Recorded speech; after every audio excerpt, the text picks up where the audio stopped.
Termites. I don't know what night it is. 59, I think, probably. What are we drinking? A little Roch Cucumber vodka. We're in a little vodka tear. This is from New Orleans. Last time I was there, I was with my friend Vic Henley, who passed away. And he drank about 1 million of those that night, and we had a lovely time running up and down the side streets of Bourbon Street. One of my favorite places. Not Bourbon Street per se, but New Orleans. Now, Tanya's running amok, and she just saw Glen Campbell naked in his own house in just tennis shoes. And we're getting right back there. Glen's doing a little blow. Tanya's not a fan of the blow. Good for her. Yet. Glen took me back to my hotel the next day, and I didn't see him again for several months, but I couldn't quite get him out of my mind that night. He was interested too, and we stayed in touch by telephone. Our conversations turned more and more personal until I was positive we'd be together one day.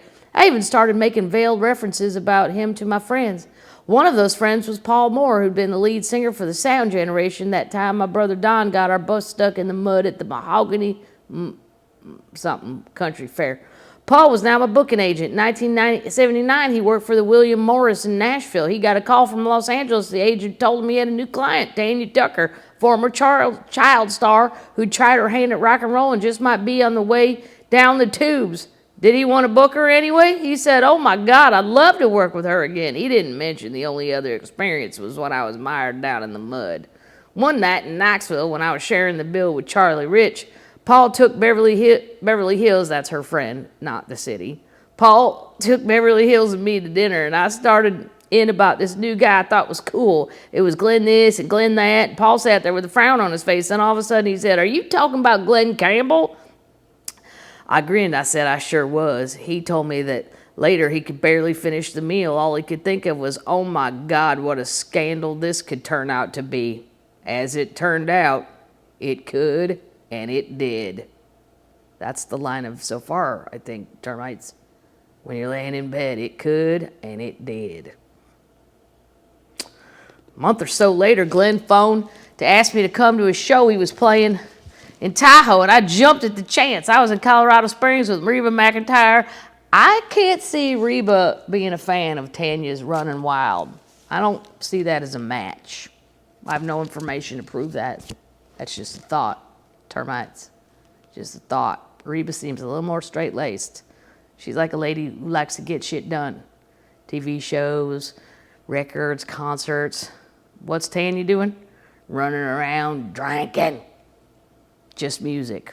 I'm probably a little bit more of a Tanya on that note. Not a big fan of the work. Month or so, she goes up. I was in Colorado Springs with Reba McEntire and Larry Mahan for the opening of the Cowboy Hall of Fame. The show went great, even though Reba kept having to remind Mahan and me to tone it down. "Now keep it country," she'd say during rehearsals. "You're all getting kind of rock and roll." Well, you know what? Bullshit. Why is that her place to say that? Is she the boss? Is she the headliner? It's funny how times and tastes change. Now Reba does everything from R&B to pop to a Broadway-style show. And a sitcom. Let's not forget that. Glen didn't want the press to find out I was in Tahoe. He had picked me up at the airport and taken straight to a suite. Had me picked up at the airport and taken straight to a suite at the hotel instead of the house where he was staying. I think we both knew this was the big night. He came to the show. We slept together for the first time. Afterward, I was lying there thinking, this is the man for me. And this was what love was all about. I thought we'd be together forever. I didn't even think about Sarah, his wife, since he told me it was over between them. I was lying there in my little fantasy when he spoke. "Tanya," he said, "Sarah's pregnant." I froze up. She had her IUD removed and didn't tell me. I didn't say anything. He'd gotten her pregnant. No matter who stopped using the birth control, I really couldn't react to this because it took a while to sink in. I don't like people knowing when I'm hurting either. I'd rather throw a fit or something or start drinking. Anything to cover up pain. After I had my act back together, I started sympathizing with him. Glen had a way about him that made you want to try to make everything right for him, and I played right into it. I agreed that Sarah was a terrible woman to have done that awful thing to Glen, and yes, she was just trying to hang on to him since she knew he couldn't throw out the mother of his child. In some ways, it made him even more attractive. That's healthy. And he seemed to be hurting and needing me. Many women will relate to this dangerous syndrome. It's not a syndrome. I don't know what the definition technically is of a syndrome, but this ain't it. I knew I loved this man as crazy as he seemed to be, but I also knew there was no chance he was going to abandon his pregnant wife for me. When I finally left Tahoe, I was one confused woman. So I showed it. So I showed it by running off with Merle Haggard. Okay. That's one way to deal with it. Just go find another country singer and run off with that guy. There had always been something between Merle and me, going back to my childhood crush when the Lib Brand girls and I recorded in his Bakersfield studio. Oh, right. I forgot about that. So Merle's quite a bit older as well. As I said, the night of my first CMA Awards show, even with all the star power there, it was Merle that I thought was the main man. I'd opened shows for Merle, and I even talked about him with the possibility of doing an album called Tanya Sings the Hag, adding in the tape of Muleskinner Blues from that long ago day back in Bakersfield. Unfortunately, Merle's studio had burned down, and the tape was lost along with it. Well, goddamn. But I still thought the album was a good idea, and so did Merle. I'd still like to make that record.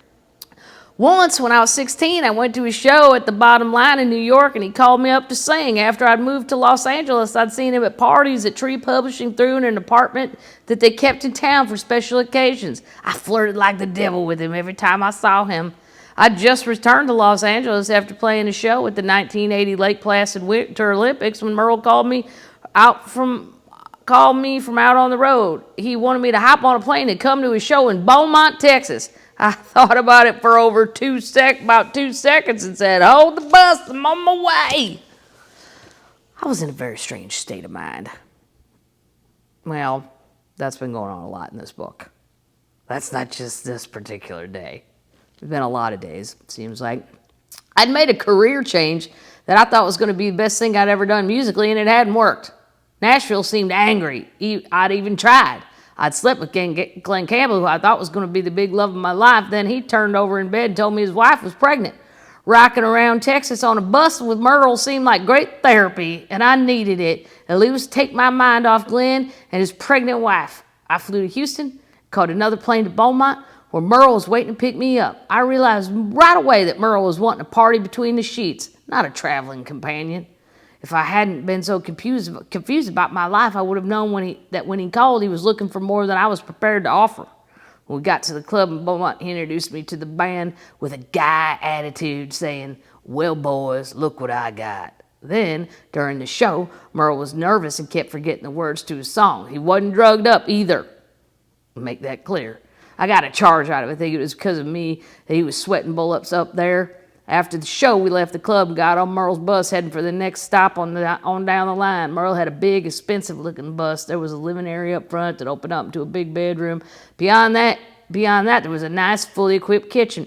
I probably would have wanted to buy it myself, except I couldn't imagine having people truck on through the bedroom every time they wanted a coffee. But that night, I was mainly interested in my hero, not his bus. I started drinking at the club. I had a million questions for Merle. Once we were alone on the bus, I thought I'd start out clever. "So, Merle," I joked, "did you really turn 21 in prison, or was it 32 and the number didn't flow?" Did you really turn 21 in prison, or was it 32 and the number didn't flow with the song? He just looked at me. "Have you ever heard of Nostradamus?" he finally asked. I'd heard of him, but Nostradamus wasn't who I wanted to talk about. I wanted to talk about the living legend sitting across from me on the bus. Merle wasn't having it. Okay, termites. We're making progress. What else? I watched part 2 of Lance Armstrong's 30 for 30. He doesn't change. If anybody's seen part 1 and you're thinking, oh, maybe he'll see. No.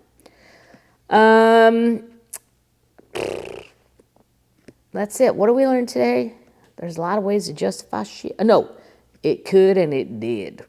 I like that one. It fits to a lot of things. So, termites, get yourself comfortable. Close your eyes. Tell yourself, I'm a good termite. I'm a smart termite. I'm a worthy termite. Every single one of you, worthy termites. And now you're my termites, because Ron said I could have it. You're no longer Mr. White's termites. Although that's a good... he should have done that for his fan club. White's Termites. It rhymes. I don't have a fan club. Maybe I'll do that. Maybe I'll start a fan club. No, probably not. All right, termites. Give yourself a little kiss. Just right. Tuck yourself in. We'll see you tomorrow.